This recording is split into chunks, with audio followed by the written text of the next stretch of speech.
You're listening to Behind the Red Shield, a podcast produced by the Salvation Army of Memphis and the Mid-South. I'm your host, Camille Connor. The purpose of this podcast is to go behind the scenes and hear from the people doing the daily work to achieve the Salvation Army's mission, which is to meet human needs in His name without discrimination. In this episode, I sat down with Salvation Army officer Lieutenant Crystal Radi this past summer. We talked about her move to Memphis earlier this year, as well as her introduction to the Salvation Army Church as a child and the experiences in church that she says influenced her to continue ministering today. Let's get into the episode.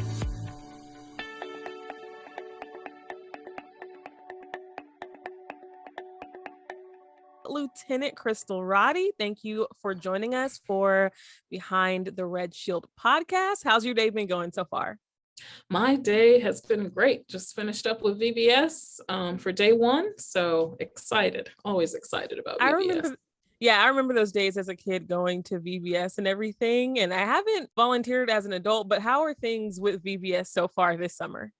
Actually, today is our first day of VBS. It's a week-long thing, but it's been great. The kids are excited, learning new songs, wearing me out as usual. I'm like, I'm not as young as I used to be. Listen, I feel that. But so, I wanted to ask too about your history with the Salvation Army. Right now, you are a lieutenant. Essentially, you're a minister, you're an ordained minister. And how long have you been with the Memphis Area Command? Actually, I was sent to Memphis in January of 2022. I was one of those wonderful December calls.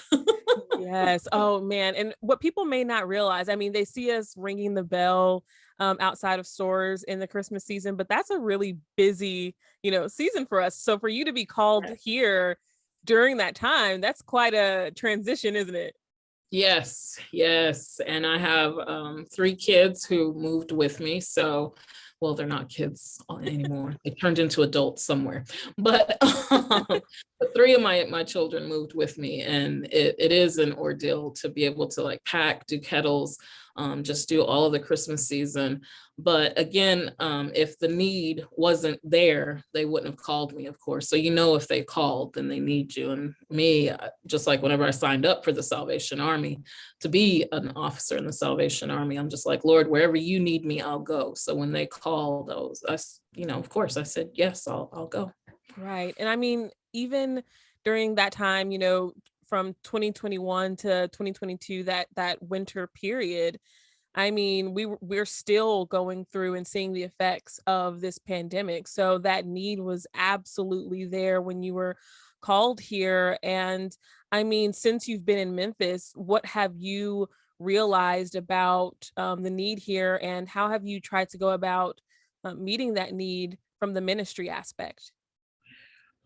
Oh, that is actually a really big question.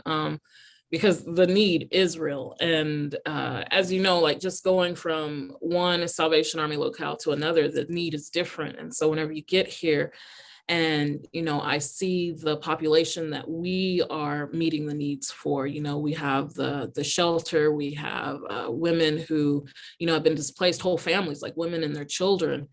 And just to see them, and I just share with you, my first Sunday with them, and I shared my testimony, and they all just, tears, and they're just like, I just really needed someone I could connect with. And so I really felt like this here is a place that I can minister because, I've been where these ladies have been. I have had to stay in a shelter for a time in my life whenever I was younger. And so for them to see someone who you've been there, but you're here now, because of Jesus, because of what the Lord has done in my life, then so that part of the need. And and it's just with the pandemic and with jobs and with everything, it's just like, people have this need for shelter, right? And so and we have waiting lists, because just just everything that's happening. Rent is skyrocketing, gas prices going up.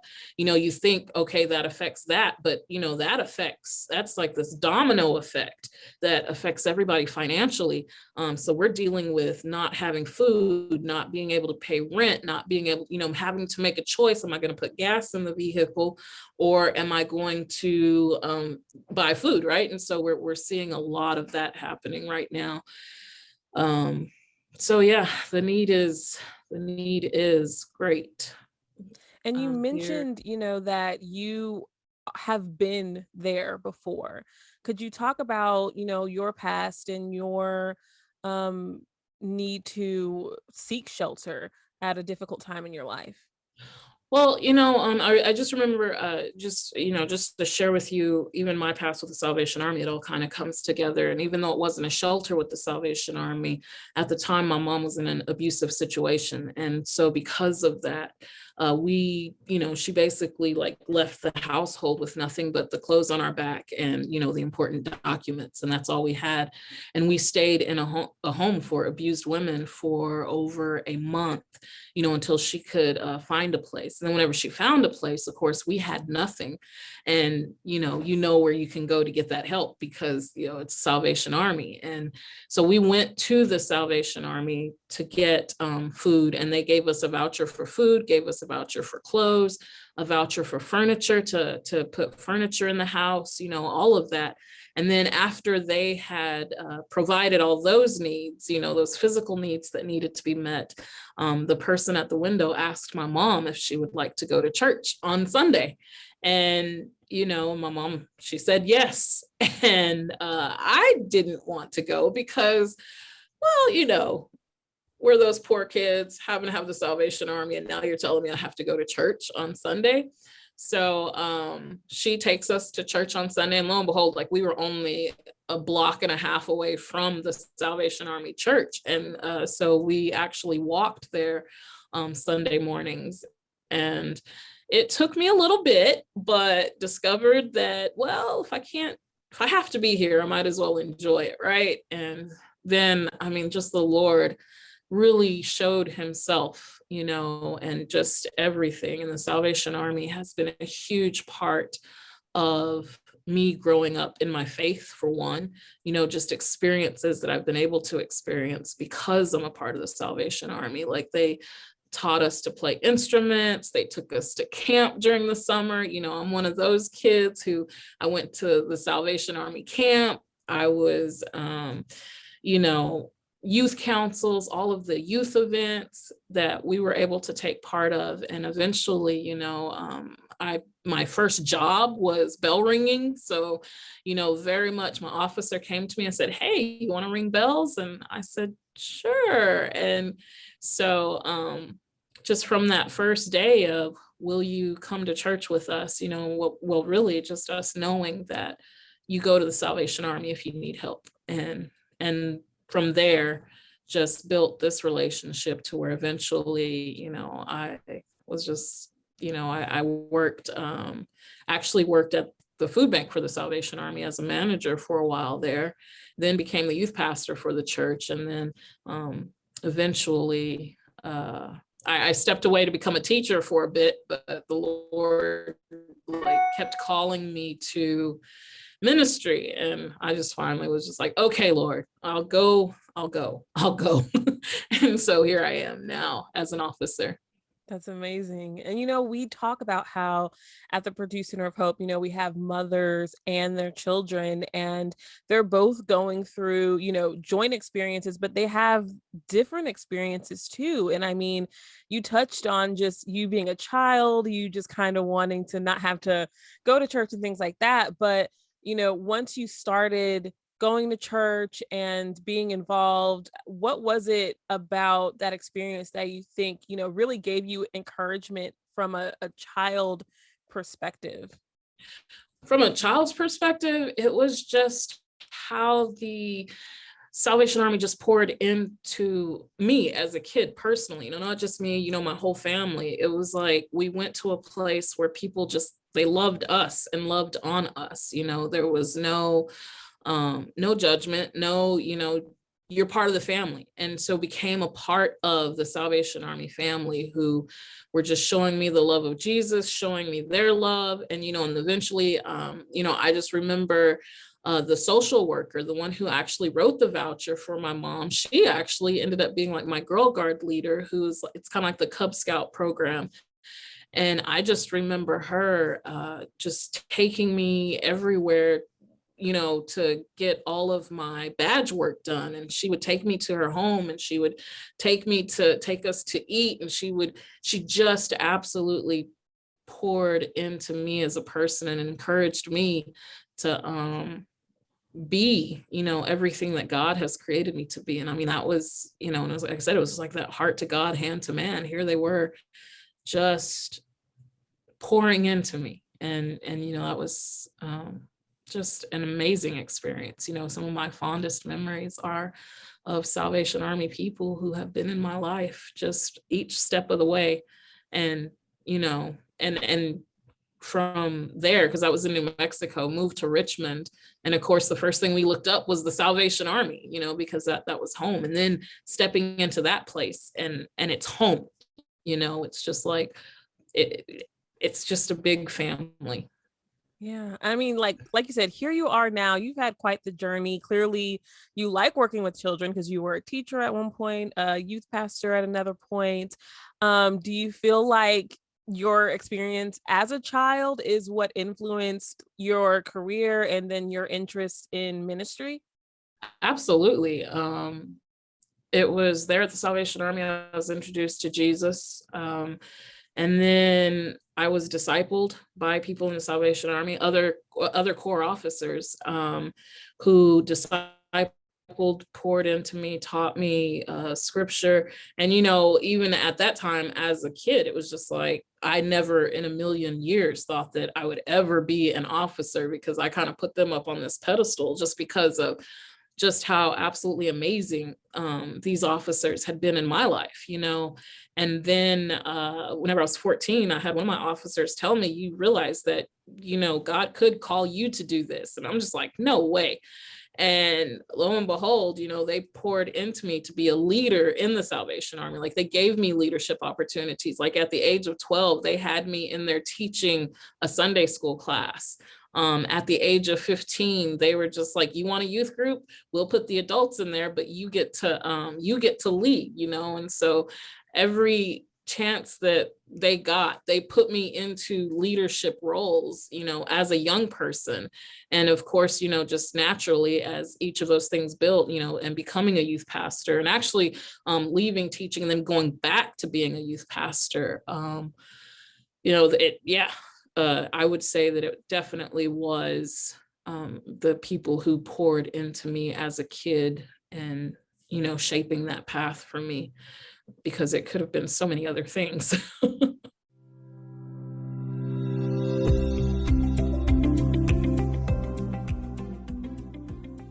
We'd like to take a moment to let our listeners know about this year's Angel Tree program in Memphis. This year, we have over 4,000 angels in our community looking to be adopted. And with your help, we can make sure each one of them wakes up to gifts on Christmas morning. Head to angeltreememphis.org. There, you'll be able to choose a child or a senior to adopt.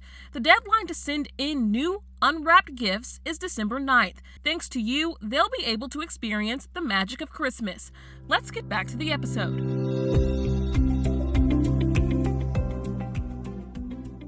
People may not know how kind of the system works within the Salvation Army when it comes to officers moving around. So could you kind of walk through that process? You guys, from the time from when you get ordained and then you go to different cities within the United States or wherever you're needed. Can you kind of walk through that process for people who may not know how that works? So basically, whenever you are called to be an officer, you have to put in the paperwork and you have to go through just this rigorous process of being accepted. You go before a board of people who talk to you, ask you questions and stuff. And then you end up at the training college, which, because we are the Salvation Army, it all sounds kind of like just military terms, but that's our seminary. So we go to seminary for 2 years. And then from there, you actually don't even know where you're going to be sent from there. So we we know what's up. We agree whenever we become officers that we will go wherever we're needed.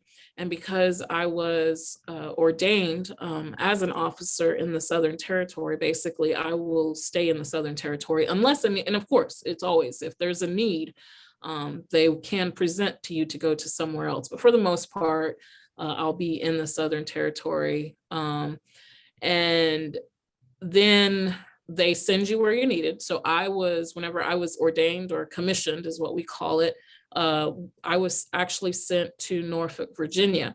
So that was my first appointment.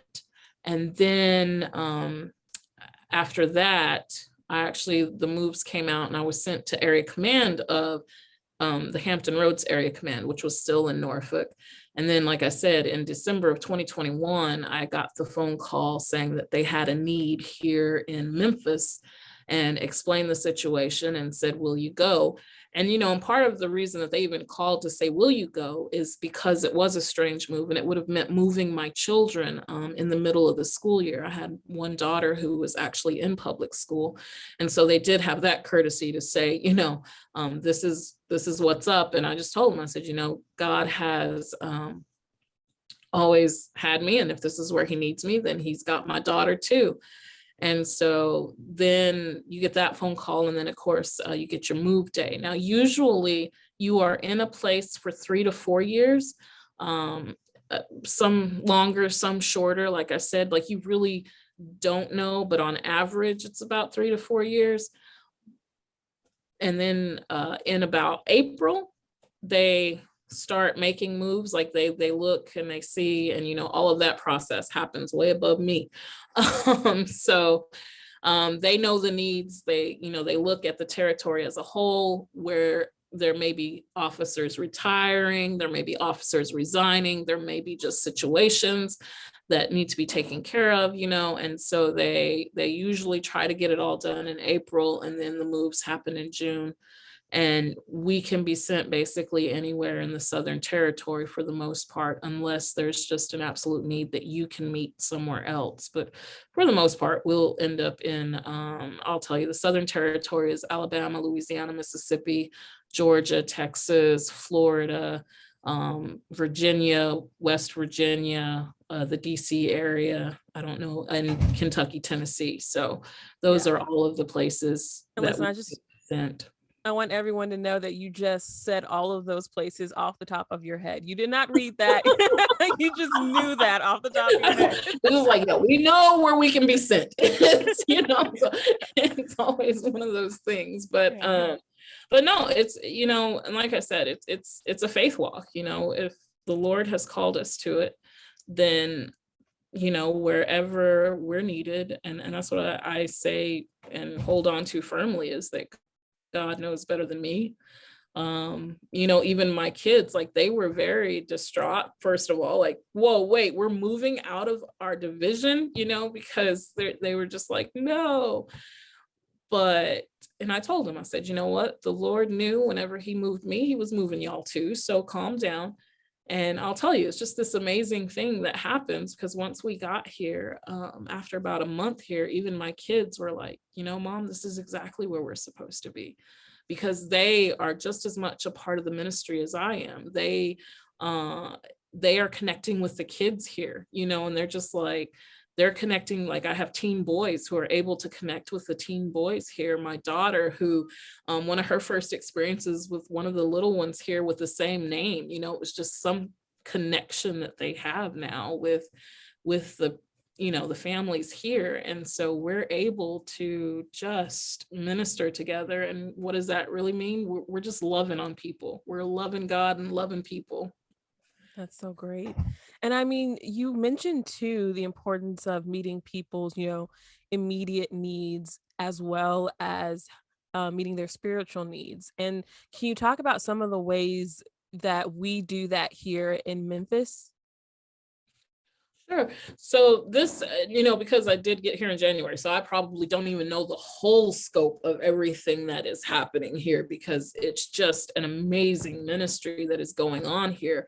So first of all, like that basic need of shelter, food, and clothes, that's one of the first things, like as we have folks who come in, the women and their children come in, it's just like that's the first thing, is like, let's make sure they have clothes. In fact, I just remember a family that had come in right whenever I got here. It was just like everybody pulling from everywhere. Do you have this? Do you have this? We need this, like clothes, shoes, this size, this size. Hey, I think I have some of those here. It was just this amazing, just absolutely amazing to watch everyone just come together to pour into this family. And then to see, okay, so we don't have this, like I said, so it was like getting the clothes, getting the shoes, even something as simple as combing hair, like kids who hadn't had their hair combed for a while. You have people who are just ready to, let's give them a hairstyle, make them, and I kid you not, like you wouldn't even recognize that family from the moment they came in to today. Like it's just this amazing whole new family that you see, because all of these physical needs have been met.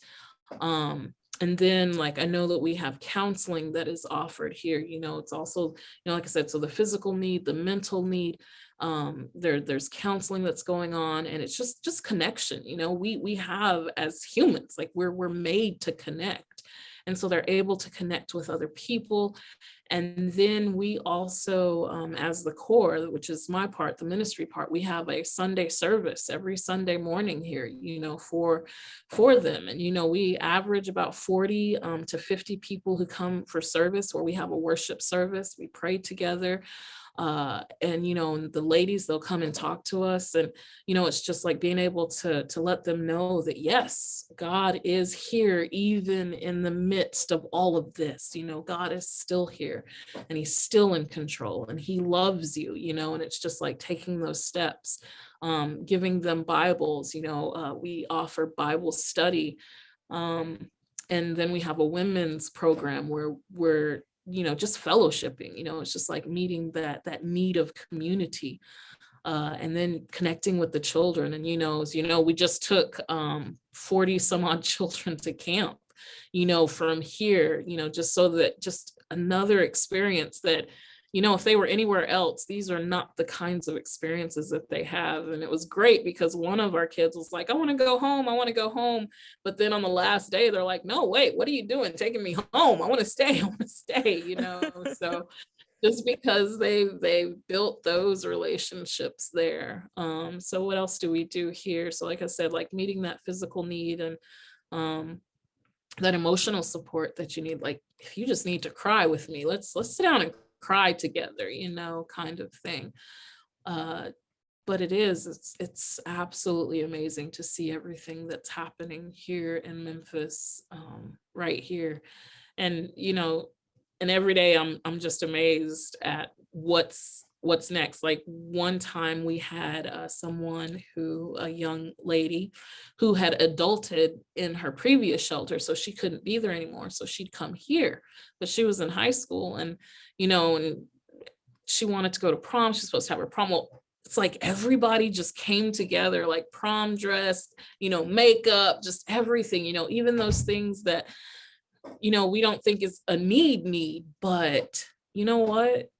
She's a young person, and yes, she needed that. And just to have people rally around her and say, no, we've got you. Just amazing experiences. Yeah. Watching all of that take place. Yeah. I mean, just from my perspective too, as someone that gets to, work at the Purdue Center of Hope and see, women coming in and like seeing them transform over time and become, go from being in a shell to just being a lot more friendly, and seeing the women who work in social services, they know so much about these women on an individual basis. They know their personalities, they know their needs, they know everything about them.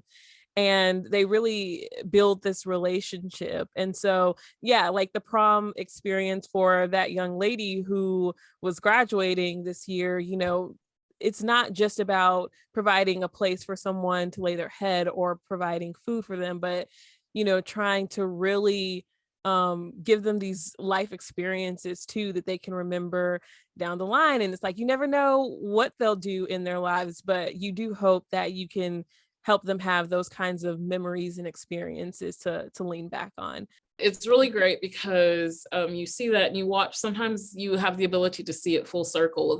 As I was stepping through the building today, working on VBS, running back and forth, but someone was at the front desk and I was stopped and they said, "Lieutenant, I want to introduce you to someone." And they told me, they're just like, "This is a person who graduated the program here, who finished the program here." And I'm just like, "What? Well, hello," and talking. And then for her, she said, I just want you to know the Salvation Army saved my life. And she was just telling me just how wonderful she was doing right now. And her son, she said, like, "Not only did you change my life, but you changed my kids' lives. They were D's, making D's and F's in school, but they came here." And that's another part. We have a very youth center that tutors kids, that helps them through their homework and does all of that. And she's just like, "And now one of them is a manager here, and one of them is doing this," and just to see that, and you're just like, and that's amazing. And that's what we do. It's not about meeting just these basic needs. It's about meeting the need of the whole person, and just watching them, and then being able to see some of them come back just to say thank you. Y'all really saved my life. And I'm just like, it wasn't us, it was God working through us, is me, because that's why we do what we do. But yeah, it's amazing here. Yeah. And just so people know, our Sunday services aren't just for the women and children that are staying in our shelters. It's open to the public, right? Right. And actually, it is open, but more what we have here is like, that's the place where the ladies who have left here, they come back and join us for worship. And so it's just a beautiful thing to watch them and to see them choose this place as their place of worship, because they met God here, right? So it's amazing. Yeah, that's great. If people want to go to a Sunday service, what should they know? That it starts at 10 a.m. It's from 10 to 11, and we are here every Sunday. So yeah. Awesome. Thank you so much for talking with me today, Lieutenant Radi. And I just want to say that I hope that Vacation Bible School goes well. Ooh, yeah. I know those kids are probably excited for all that's to come. So good luck with that. Well, thank you. And thank you for having me talk to you today. That wraps up this week's episode of Behind a Red Shield. If you'd like to learn more about the Salvation Army of Memphis and the Mid-South, you can head to our website at salvationarmymemphis.org. There, you'll also find ways to get involved. We have several volunteer opportunities this holiday season, and you can sign up to be an Angel Tree volunteer or a bell ringer for our Red Kettle campaign. All the info is on our volunteer page. You can also follow us on Facebook and Instagram at Salvation Army Memphis. Don't forget to join us next week for a brand new episode. You can find it by subscribing to our Salvation Army Memphis YouTube page or subscribing to Behind the Red Shield on iTunes Podcast or Spotify. Thanks for listening.